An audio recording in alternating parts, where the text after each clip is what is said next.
Hey everyone, welcome back to the B-Movie Bunker. Today we are looking at The Evil Dead, and this is not the original, iconic granddaddy of modern horror Evil Dead by Sam Raimi from 1981. Nope, this is the 2013 remake by Fede Alvarez.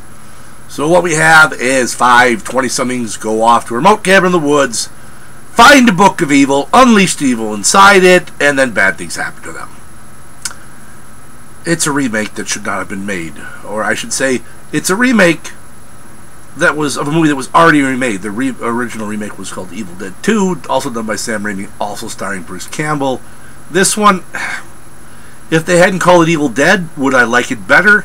Maybe a little bit. If they had called it a more apt title like 4 dumbass white people and their token black friend kill each other in the woods, yeah, I would probably accept it more if that was the title as opposed to Evil Dead or Evil Deader or whatever they would have come up with that ties it to the original movie. It's not the original, and that's a big problem.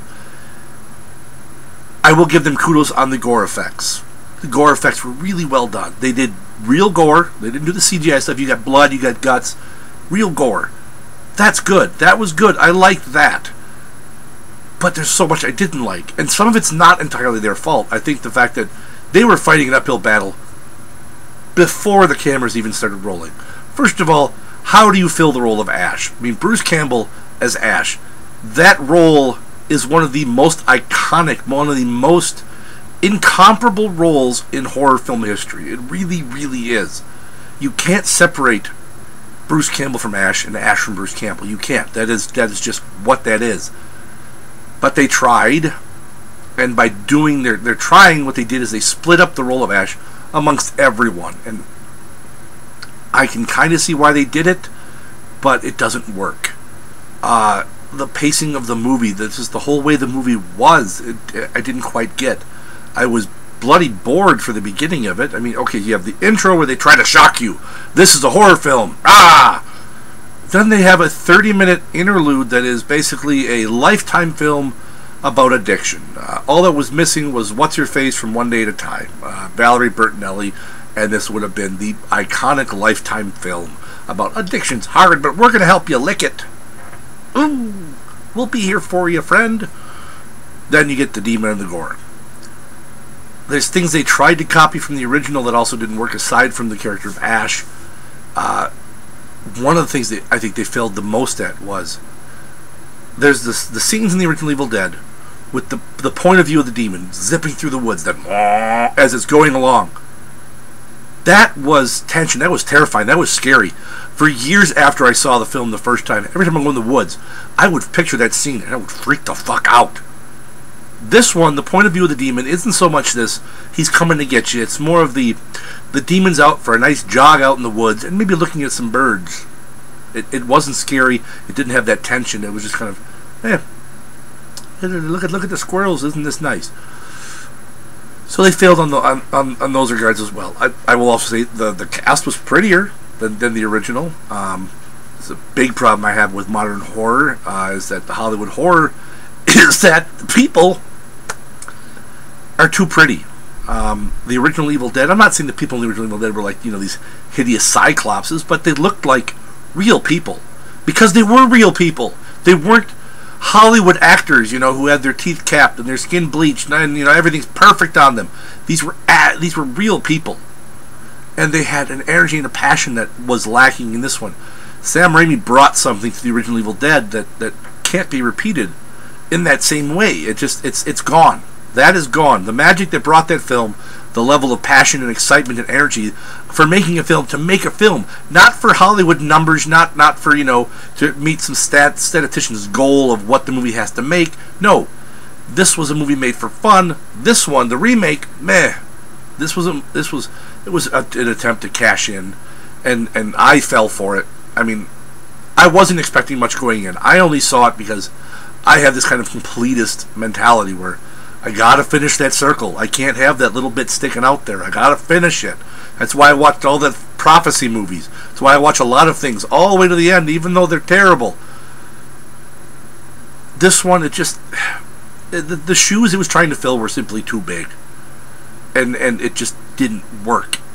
it couldn't work. It was doomed from the start. And there's other things in the movie, the plot. Alright. I'm not going to sit here and say that the plot of the original Evil Dead was some flawless work of art. It had its flaws. But those flaws are part of what makes it seem genuine and real. It just felt less like a flaw and more just part of the actual story. And that this is the shit that's happening. This one, this is a huge problem for me in horror films and films in general. If you say at some point in the movie, A has to happen, and if A happens, B happens. A creates B. Now if B pops up, and A hasn't happened yet, you have fucking pissed me off. You wasted my time by telling me about A. What's the point of fucking A if B is going to happen anyways? Right? B shouldn't happen unless there's A. If B can happen without A, don't even fucking tell me about A. There's no reason for you to tell me about A if B doesn't need it. Right? Am I right? I am fucking right on this. Scale of 1 to 10. This is... okay. It's a remake that didn't even remake. How do I sum that up? Someone took a Bud Light, they poured it in a bottle, and said, here's some whiskey. Now some people are going to drink that, and they're going to go, hey, Bud Light. I like Bud Light, because I'm simple-minded and feeble. I'm going to drink this and be fine with it. There are those of us who have different taste, who appreciate that things get better with age, which the original Evil Dead does. Every time I watch that film, I like it more and more. I still grip my seat. I'm still scared at the right moments. It still terrifies me. It still entertains me like very few films do. This one, it will never achieve the same status. This is going to disappear into the ether like most remakes do. The originals will linger and will hang on and they'll be there. This one won't. After, in 3 months' time, people won't even fucking know this movie existed. And it's sad. Because that means that, hopefully, I'm not going to say it's sad, hopefully someone will see this and go, that wasn't all that. And then someone like myself will say, have you seen the original? And they'll say, no. Some will sadly say, what do you mean the original? But maybe they'll go see the original and say, that was an amazing movie. What else is out there that's like that? And then we can put them on the path of really well-made horror films and not the Hollywood rehash and just recycle of every old trope that they can possibly come up with. And some people may look back and say, well, those movies created the tropes. They created the recycling that's being done now. They were the originals that had the ideas. Evil Dead changed the face of modern horror. This one is just, it's a cookie cutter horror film for modern day where it is simply, let's entertain the audience just by having people die in creative ways. But make sure they're all pretty so that people can relate to them and think, boy, I'd like to be that David. Oh, that Mia's so pretty. I'd like to be her. I wish she was my gal.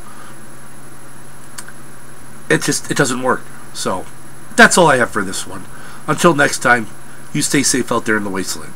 And, oh yeah, if you find a book of Ultimate Evil, maybe you don't read from it. Just a suggestion. If you find an evil book, you don't read from it. And if you do read, use your big boy pants and pick the book up and go. See what I did there? It's called reading to myself. I'm 41. I don't need to read it out loud and go, oh, evil or deader. People are pretty. No, I don't need to do that because I can read without having to sound the words out like I'm 4 years old. Why do people read stuff out loud all the time? The original one, it actually made sense. They explain why it's read out loud.